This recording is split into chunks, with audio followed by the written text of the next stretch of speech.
refait la semaine avec, pour commencer, Dorian Abadi, meilleur taux placement. Vous allez nous parler des dividendes. En mai, c'est la saison des dividendes. Et là, beaucoup de choses à dire sur les dividendes. Pas mal de choses, effectivement. C'est la saison, vous l'avez dit. Ce n'est pas seulement le moment où on déclare ses revenus. C'est surtout, j'ai envie de dire, la saison de paiement des dividendes. Alors, on a le gestionnaire d'actifs, Janus Anderson, qui a publié un rapport très intéressant sur le sujet et qui nous dit globalement que le premier trimestre 2024 a été un nouveau record au niveau mondial avec 340 milliards de dollars versés aux actionnaires sous forme de dividendes. Tout le rapport en fait repose sur les 1200... Dans le monde, hein. Dans le monde, en sachant qu'en réalité, c'est 340 milliards. Sur ces 340 milliards, il y en a 180 qui proviennent des États-Unis et seulement 50 milliards de l'Europe. Ce total est en progression de 2,4% sur un an. Et la proportion européenne, elle, est en baisse de 20% sur un an. Alors dit comme ça, ça pourrait sembler inquiétant. En réalité, l'essentiel des entreprises européennes et singulièrement françaises versent au deuxième trimestre et non pas au premier. Donc pour le moment, on a les chiffres du premier trimestre, le deuxième n'étant pas encore... Oui, a priori, l'intégralité, la grande partie des dividendes sur le CAC 40 notamment, sont versés au mois de mai, donc au deuxième trimestre. On dit généralement de fin avril à mi-juin, on est en plein dedans. Au premier trimestre, la France n'a versé entre guillemets que 3 milliards sur un total annuel qui devrait être entre 68 et 70 milliards. Donc on voit bien que le gros effectivement de la saison des dividendes est en cours ou est à venir dans les tout prochains jours. Donc c'est un sujet crucial parce que c'est un nouveau record au premier trimestre. 2024 devrait également être une année record avec un global, un total mondial autour de 1700-1720 milliards en progression de près de 4% sur un an, en sachant que les 2 dernières années ont également été des records. Donc on a vraiment des entreprises qui chouchoutent leurs actionnaires, c'est le moins qu'on puisse dire, en sachant que ces chiffres-là ne se reposent que sur les 1200 premières capitalisations mondiales. Donc ça n'est pas parfaitement exhaustif, mais ça donne déjà une bonne tendance de fond. Est-ce qu'on a une corrélation entre le montant des dividendes et les résultats qui sont publiés? Ou est-ce que la part des dividendes est un peu plus importante pour des résultats équivalents? Alors c'est très variable d'une entreprise à l'autre. Ce serait compliqué de faire une généralité. C'est très variable, d'autant que les dividendes sont à double tranchant. Dès l'instant où une entreprise baisse ses dividendes, elle est généralement très lourdement sanctionnée en bourse. D'ailleurs, à ce sujet, il y a une notion que les téléspectateurs pourraient creuser. Pour ceux qui ne la connaissent pas, c'est celle des aristocrates des dividendes. Alors, la définition varie beaucoup d'un pays à l'autre, mais globalement, c'est une grande entreprise qui a augmenté de manière continue ses dividendes sur les 25 dernières années. Donc, quand on établit une stratégie d'investissement sur les dividendes, souvent on vient investir sur ces grands noms-là avec le plus souvent une stratégie de réinvestissement tout ou partie des dividendes dans ces titres-là pour travailler, pour réinvestir ce qu'on appelle les intérêts composés. Sur le moyen et le long terme, effectivement, c'est une stratégie historiquement qui s'est révélée particulièrement payante. Alors les valeurs qui versent des gros dividendes, on appelle ça comment? Les valeurs des aristocrates du dividende. D'accord, des valeurs de rendement, c'est ça? Des valeurs de rendement également. Alors, en opposition à d'autres types de valeurs comme les cycliques, les défensives, les cycliques qui vont suivre des cycles économiques, tout simplement. Les valeurs défensives qui, quel que soit l'état de l'économie nationale ou mondiale, vont plutôt bien résister. C'est le cas par exemple des entreprises dans la grande distribution, parce que quel que soit l'état de l'économie, on aura toujours besoin de faire nos courses, typiquement. Il y a des valeurs qui ne versent pas de dividendes, qu'on appelle plutôt des valeurs de croissance. Donc alors, des valeurs de croissance, c'est vrai, mais dans le rapport de Janus Anderson, il y a plusieurs éléments qui sont assez intéressants, notamment le fait que sectoriellement, au premier trimestre, on a d'abord eu les valeurs de la santé qui se sont vraiment distinguées, notamment Novo Nordisk en Europe, mais aussi justement les valeurs de croissance du secteur technologique. Au premier trimestre, on a notamment eu Meta, donc la maison mère de Facebook, Instagram, WhatsApp, qui a versé pour la première fois ses dividendes un peu plus d'1 milliard de dollars. Côté chinois, Alibaba... Peu de choses. Pour Meta, c'est peu de choses, mais c'est symbolique. Côté chinois, c'est peut-être un nouveau mouvement, c'est-à-dire que les technos vont peut-être commencer à verser du dividende. C'est le cas. Vous avez Alibaba, donc le géant du e-commerce chinois également, qui a réalisé ses premiers versements de dividendes, et un peu plus symbolique, Walt Disney, qui a rétabli son dividende après l'avoir suspendu pendant le Covid. Est-ce que c'est pas aussi un signe que cet argent qui est versé aux actionnaires se fait pas au détriment, mais en tout cas en arbitrage d'un investissement dans de nouvelles activités? Bien sûr, parce que c'est toujours bon de rappeler que le dividende, c'est une portion des bénéfices d'une entreprise qu'elle verse à ses actionnaires pour les récompenser, les féliciter de leur fidélité, de la prise de risque aussi qu'ils prennent par définition en investissant dans les actions.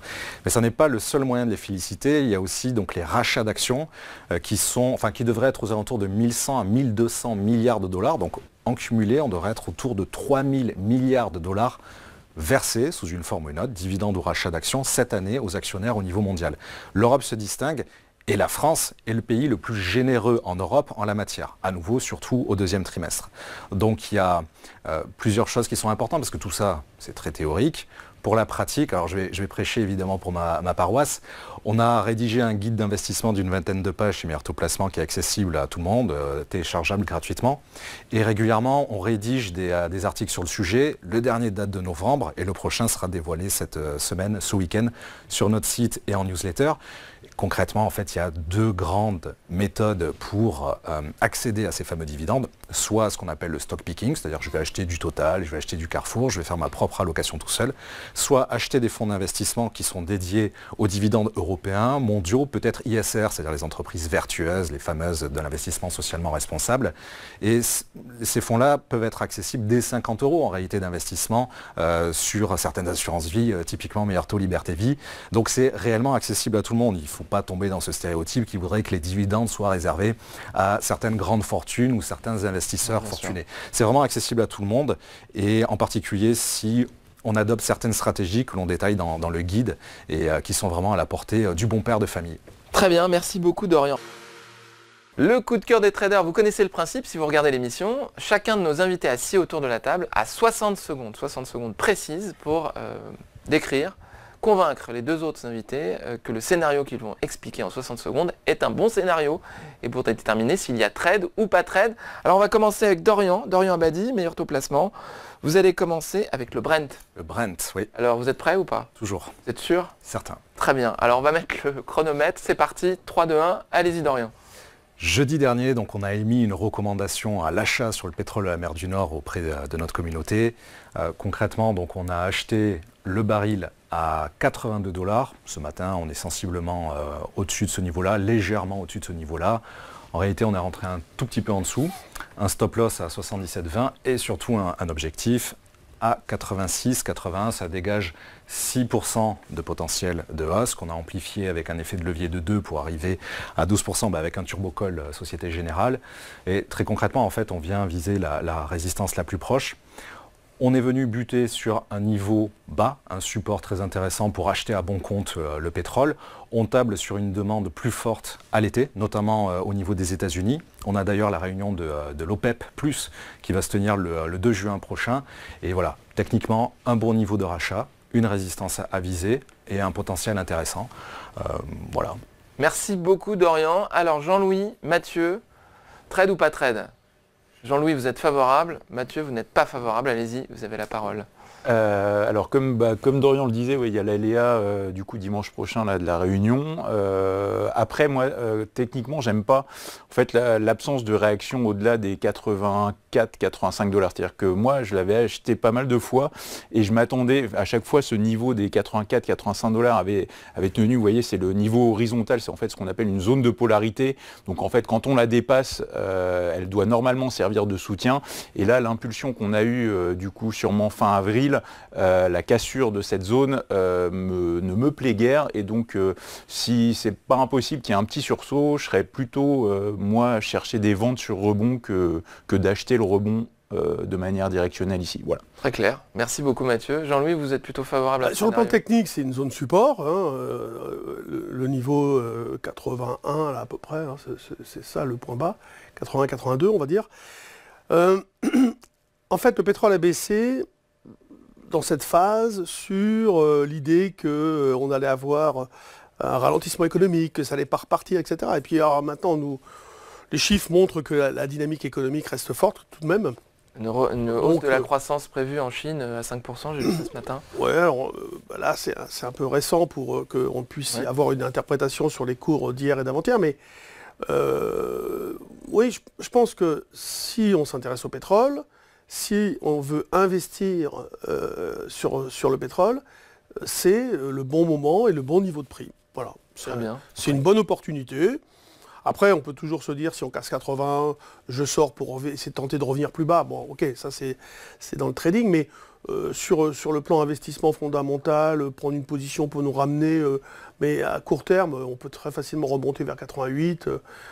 Voilà, donc à ma droite, j'ai des gens qui achètent plutôt sur 81 et à ma gauche, j'ai quelqu'un qui vend plutôt à 85. Donc on peut peut-être vous mettre d'accord. Hein. Bah après, il y a l'aléa géopolitique aussi, parce que ça rebondit avec Israël, etc. Et donc, entre l'Israël et l'OPEP dimanche, voilà, moi, c'est trop binaire pour moi, on va dire. Très bien, c'est très clair. Merci beaucoup, Dorian, pour ce pitch.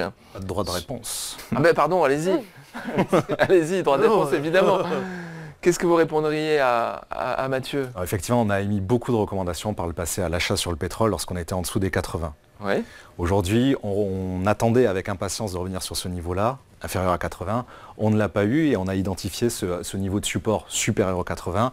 Et je ne dirais pas jusqu'à dire qu'on s'est précipité sur les 81,50, mais c'est vrai que pour nous, c'est un gros niveau. D'un point de vue fondamental, effectivement, on a eu pas mal d'indications, pas seulement sur la Chine, mais aussi sur l'Europe, avec ce qu'on appelle les fameux PMI manufacturiers, voilà, les indices, les indicateurs d'activité, les thermomètres de l'activité économique qui ont été plutôt robustes, notamment directeur d'achat. Ouais. Directeur d'achat. Et surtout, le gros point fondamental, c'est une demande croissante américaine pour cet été. C'est ça qu'on attend. Alors, on rappelle pourquoi l'été, pourquoi les États-Unis, c'est la saison des grands voyages. Les gens prennent leur voiture, exactement. Ils font le plein et ils traversent les États-Unis. C'est ça. Hein. C'est exactement ça. Et on pense que raisonnablement, on peut aller chercher cet objectif légèrement inférieur au 87, en sachant que toutes nos opérations de court terme ont un horizon d'investissement de 1 mois. Donc si dans 1 mois, l'objectif n'est pas atteint, de toute façon, on clôturera l'opération certainement au-dessus, légèrement au-dessus du point d'entrée. Parfait, merci Dorian, c'est très clair. Vous aviez raison d'insister sur le droit de réponse, vous avez ajouté des choses très intéressantes.